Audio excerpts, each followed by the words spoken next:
à tous mes frères et sœurs. Oh, louons le bon nom de notre Sauveur Jésus-Christ. Oh, il est bon. Oh, oh, elle est belle cette chanson. Ce bon nom céleste est rentré dans ma vie. Il est rentré dans ma vie. Je l'ai laissé rentrer dans ma vie. En fait, c'est ça qui est beau avec Dieu. C'est ça qui est vraiment beau. Et c'est là qu'on comprend que Dieu, c'est un Dieu d'amour. C'est qu'il ne nous force pas. Dieu, il ne nous force pas. C'est pas un Dieu dictateur. Dieu, c'est pas un Dieu dictateur. Dieu, c'est un Dieu d'amour et il est patient avec nous. Il est patient. Il nous donne l'occasion de nous repentir. Il nous donne l'occasion d'accepter son Fils unique, Jésus-Christ. Et malgré qu'on dise non le plus souvent, il continue de nous donner l'occasion. Vous savez, il est bon. Dieu, il est bon. On parle toujours, voilà, je trouve qu'on parle pas assez de la bonté de Dieu. Nous on est ses créatures, mais on ne doit pas toujours parler de nous. On doit le mettre en avant, lui. Car c'est lui qui mérite toute la gloire. C'est pas nous. Nous, on mérite rien, nous. C'est lui qui mérite toute la gloire. C'est lui qui mérite toute la gloire. Il est tellement bon avec nous. Vous savez, Dieu, il est patient. Il est tellement patient. Parce que il y a vraiment des personnes, voilà, qui font beaucoup de péchés.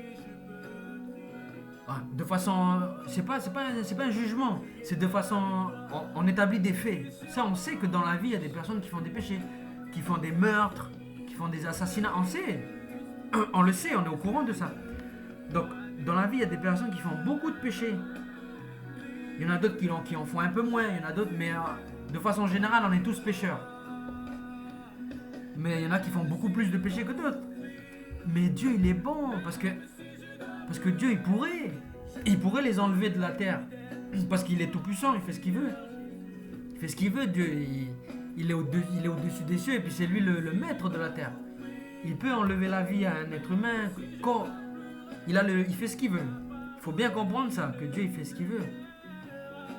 Mais malgré cela, malgré qu'il y ait beaucoup de pécheurs qui croient pas en lui ou qui croient en d'autres choses mais qui n'ont rien à voir avec lui, il est patient. Il est patient. Et quand vous réfléchissez bien, de façon personnelle, prenez un temps, méditez dessus.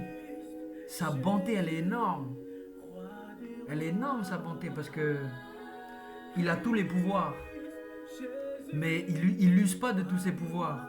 Il pourrait nous faire tous disparaître parce qu'on est méchants. Mais il le fait pas. Mais pourquoi il le fait pas? Parce qu'il nous aime. Vous savez, c'est comme un père avec ses enfants. Par exemple, un enfant qui fait plein de bêtises. Plein de bêtises. Un enfant, voilà, un enfant, par exemple, qui casse les choses à la maison, qui insulte son père, qui insulte sa mère, qui va casser les choses dehors, un délinquant, un enfant comme ça. Un père, il n'est pas content. Il n'est pas content que son fils il fasse ça. Ça lui fait de la peine que son fils il soit comme ça. Il y a deux façons. Il y a deux façons de. Soit le père il le tape parce qu'il n'est pas content, donc il tape son fils. Il va le taper avec la ceinture ou avec la main ou voilà, on sait pas, avec un bâton. Ou soit il y a le père qui tape pas. Il y a le père qui va juste donner des paroles, qui va dire mon fils, il faut arrêter de faire ça. Mon fils, c'est pas bien de faire ça. Et il y a une différence entre le premier père qui tape parce qu'il est colère, il veut taper, il veut bien taper, et le père qui veut pas taper, qui donne des conseils à son fils parce qu'il l'aime. Et bien Dieu c'est ce père-là. C'est ce père qui ne nous tape pas. Parce que Dieu, il pourrait nous enlever de cette vie, hein, il pourrait nous tuer, il pourrait le faire. De là, tout de suite, en une seconde, il faut comprendre ça. Mais Dieu, il le fait pas, il est patient avec nous. Il est patient. Il nous donne du temps, il nous donne du temps pour qu'on demande pardon et pour qu'on connaisse Jésus. Et c'est ça qui est magnifique. C'est ça qui prouve que Dieu est amour. C'est une des preuves encore que Dieu il est bon. Donc moi je ne vais jamais être fatigué de dire que mon Dieu il est bon. Voilà. Après, il y en a qui meurent sur cette terre. Voilà, Dieu il est patient, mais au bout d'un moment, comment te dire, tellement on va faire des actions qui sont négatives qu'au bout d'un moment on va se piéger nous-mêmes et qu'on va attirer la mort sur nous. C'est comme par exemple un enfant délinquant qui va faire des bêtises, qui va voler des voitures, et à un moment donné on invente une histoire. À un moment donné il va faire trafiquant de drogue. Mais son père il l'aime. Son père il lui dit, mon fils, il faut arrêter de faire ça. S'il te plaît, c'est pas bien ce que tu fais. Retourne vers le droit chemin. Mais ce fils-là, il n'écoute pas son père. Il n'écoute pas son père. Il continue à faire la drogue, il continue à bagarrer, il continue à taper, à violer. Imagine, il viole des filles. Imagine, il est vraiment pas. Il fait pas des choses correctes, cet enfant. Le père, il l'aime, il est patient avec lui. Il lui dit, mon fils, je vais te pardonner si tu changes d'attitude. Mais ce fils, il continue, et au bout d'un moment, il se fait tuer par des dealers. Est-ce qu'on va dire que c'est la faute de Dieu ou est-ce que c'est la faute de l'enfant? Ben c'est la faute de l'enfant. C'est lui-même qui s'est attiré ses problèmes. C'est la même chose avec Dieu. C'est facile à comprendre Dieu, mes frères et sœurs. Dieu, il nous aime. Il est patient avec nous. Il nous dit de changer de chemin.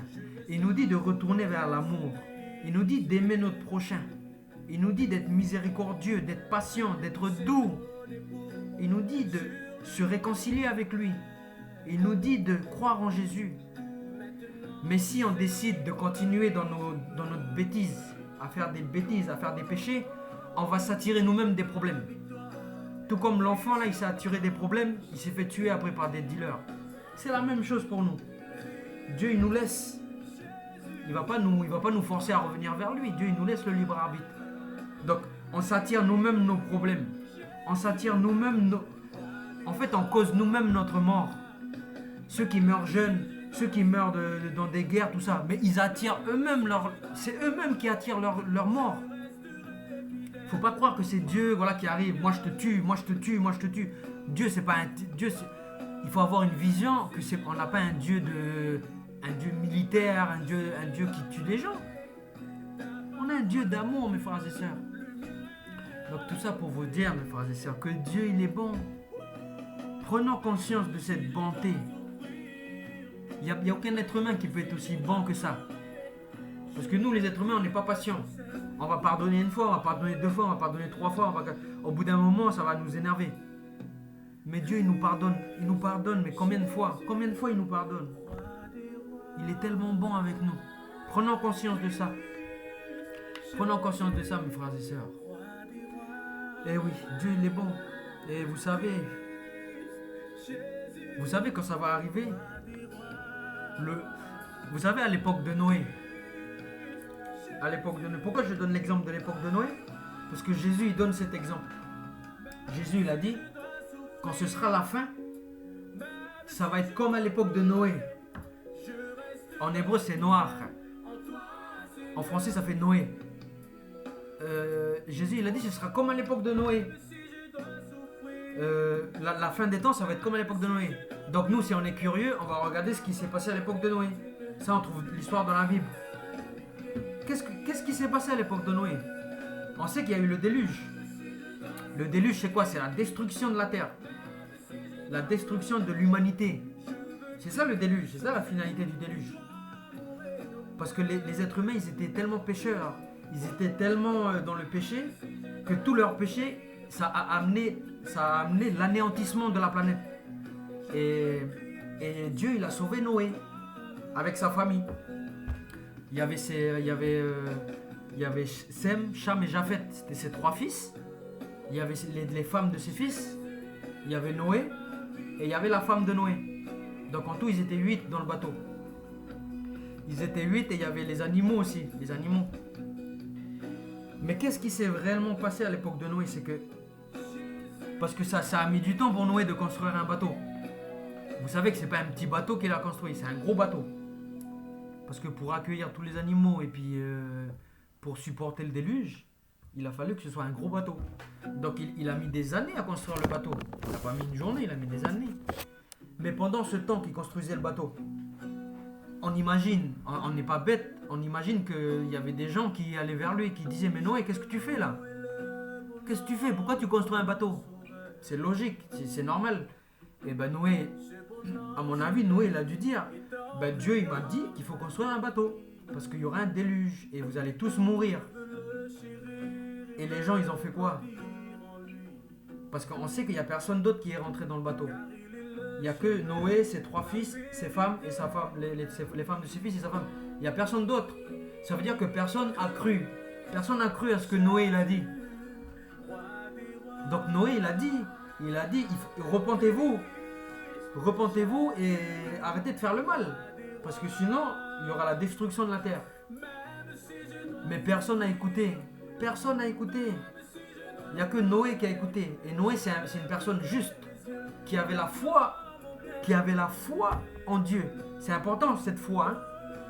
Noé, c'est pas quelqu'un qui respectait les commandements de Dieu. Non, non, non. Noé, c'est quelqu'un qui avait la foi. Donc on voit que c'est la foi qui sauve. C'est pas tes œuvres. C'est pas parce que tu vas faire ci, cela que tu vas... Non, c'est parce que tu as foi en Dieu. C'est ça qui te sauve. Donc Noé, il a été sauvé parce qu'il a eu foi en Dieu. Et Jésus, il a dit que ça va être la même chose à la fin des temps.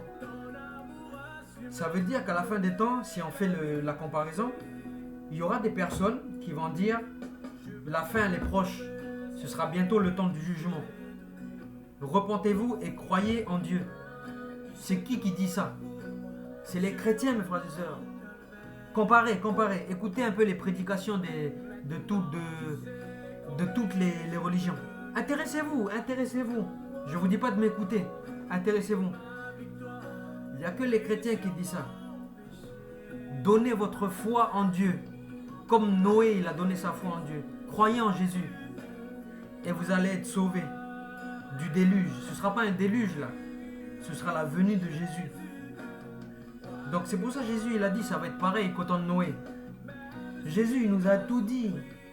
Il faut arrêter de se voiler la face. Jésus, il nous a tout dit depuis avant. Maintenant, moi, je vous donne ce message. Je vous dis, ayez la foi en Jésus, parce que ce qui va arriver là, ça va être comme le déluge. Quand Jésus il va dire, toi, tu vas en enfer, ce sera comme le déluge là. Tu vas aller en enfer. Il n'y aura pas d'échappatoire. Il n'y aura pas d'échappatoire. C'est pas parce que tu as fait, ah ben moi j'ai prié le matin, j'ai prié le soir. Non. Jésus il t'a pas dit, prie le matin, prie le soir, va donner de l'argent aux pauvres. Jésus il t'a pas dit ça. Dieu il t'a pas dit ça. Dieu il a dit, mets ta foi en moi, crois en mon fils. C'est ça l'ordre. Le seul ordre que Dieu t'a donné, c'est crois en moi. Mets ta foi, comme Abraham. Vous savez, Abraham, l'ancêtre, on dit c'est le père de la foi. Pourquoi on dit c'est le père de la foi? Parce que Abraham c'était pas quelqu'un qui faisait des choses pour plaire à Dieu, pour obtenir quelque chose de Dieu. Il faisait pas ses prières pour avoir le salut. Non. Abraham, c'était quelqu'un qui avait foi en Dieu. Parce qu'il faut connaître l'histoire d'Abraham. Dieu, il a donné des prophéties à Abraham. Il lui a dit qu'à travers ses enfants, il y aura une grande nation qui va naître à travers Abraham. Mais à l'époque, Abraham, il n'avait pas d'enfants. Et sa femme, elle était stérile. Donc Abraham, Dieu il lui dit, tu auras plein d'enfants. Et la femme d'Abraham, elle est stérile. Donc Abraham, il aurait pu dire, ben non, ma femme, elle est stérile, donc je ne crois pas. Mais Abraham, il n'a pas fait ça. Abraham, il a cru. Il a eu foi en Dieu. Et c'est ça qui l'a sauvé, c'est sa foi. C'est pas ses œuvres. C'est pas parce qu'Abraham il faisait la prière, c'est pas parce qu'Abraham il était gentil avec les gens, c'est pas ça qui l'a sauvé. La Bible elle est claire dessus. Ce qui a sauvé Abraham, c'est sa foi. Il a cru en la parole de Dieu. Il a cru que Dieu allait lui donner un enfant. Non pas à travers Agar. Il a eu Ismaël à travers Agar. Mais Dieu il parlait pas d'Ismaël, Dieu il parlait d'Isaac. Parce que sa femme elle était stérile. Et il y a eu un miracle avec Sarah. C'est qu'elle était stérile et elle était plus stérile. Et Dieu il a donné un miracle à travers Sarah et elle a eu Isaac. Donc mes frères et sœurs, il ne faut pas qu'on se trompe. Il ne faut pas qu'on se trompe. À la fin des temps, il ne faut pas se dire, ben moi pour me rapprocher de Dieu, pour avoir le paradis, je dois faire des choses. Je dois jeûner. Je dois... Parce qu'il y a des chrétiens. J'ai entendu des chrétiens qui m'ont dit, par exemple, ils vont jeûner pendant une semaine. sans boire ni manger. Ça s'appelle un jeûne sec. Il y a des chrétiens qui jeûnent sec pendant une semaine. Ils ne mangent pas, ils ne boivent pas. Et ils font la prière. Et ils disent, je fais ça, c'est pour avoir le salut. Mais non, ils n'ont rien compris. Tu jeûnes pas pour avoir le salut. Le salut, il ne s'obtient pas avec le jeûne, avec la prière. Le salut, il s'obtient par ta foi. Parce que tu peux faire des œuvres. Tu peux être gentil avec les pauvres.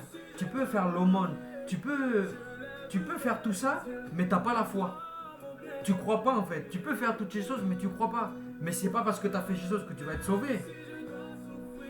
Il faut avoir la foi, mes frères et sœurs. Et c'est très important, cette notion de foi. Aujourd'hui, on est arrivé à un monde où on comprend plus rien. Il y a les athées, il y a les gens qui croient plus, il y a plein de religions, il y a plein de façons de croire. Mais au final, on a oublié le principal, on a oublié Dieu. Et surtout, on a oublié son caractère. On a oublié que c'est un Dieu d'amour. On a oublié ça. Aujourd'hui, on a oublié que Dieu, c'est un Dieu d'amour. Vous voyez pas qu'il y a le soleil là? Le soleil, ça nous procure quoi? Ça procure les récoltes. Ça procure le bien-être. Ça procure le... Il y a la pluie. La pluie, c'est quoi? La pluie, ça procure l'eau. Pour qu'on boit de l'eau. Ça procure les récoltes. Vous voyez pas tout ce que Dieu il fait pour nous? Il nous aime. Il nous aime. Il ne faut pas oublier que Dieu il nous aime et il est bon. Donc voilà mes frères et sœurs, tout ça pour vous dire que Dieu il est bon. Beaucoup plus bon que ce que vous pouvez entendre par-ci par-là. Dieu c'est pas un dictateur. Dieu il va pas vous donner des règles. Tu fais ça, tu fais ça, tu fais ça. Et si tu fais pas ça, je te renie. Mais non, mais c'est pas ça Dieu. Si c'est ça Dieu, moi j'arrête d'avoir la foi. Hein. Si Dieu c'est un dictateur comme ça, là, je préfère encore mourir en enfer. Mais Dieu c'est un Dieu d'amour. Dieu il nous dit, mon fils je t'aime. Je sais que tu es un pécheur, mais je te pardonne. Il suffit juste que tu crois en Jésus. Et je vais te donner l'Esprit Saint pour t'aider à devenir meilleur. Voilà le vrai évangile. Donc arrêtons d'être des chrétiens juste pour faire joli. Soyons des vrais chrétiens, chrétiens qui donnent le vrai message. Le vrai message. C'est ça le vrai message. La foi en Dieu, la foi en Jésus. Et l'amour, c'est l'amour. Il n'y a que l'amour, c'est l'amour. L'amour de Dieu, l'amour de son prochain. L'amour, l'amour, l'amour, l'amour. Il n'y a que ça dans notre bouche qu'il doit y avoir. L'amour, l'amour. C'est pas facile. C'est pas facile à pratiquer l'amour, mais Dieu il nous aide. Voilà mes frères et sœurs. Soyez bénis, profondément bénis. Et que la gloire soit rendue à Jésus-Christ. Amen.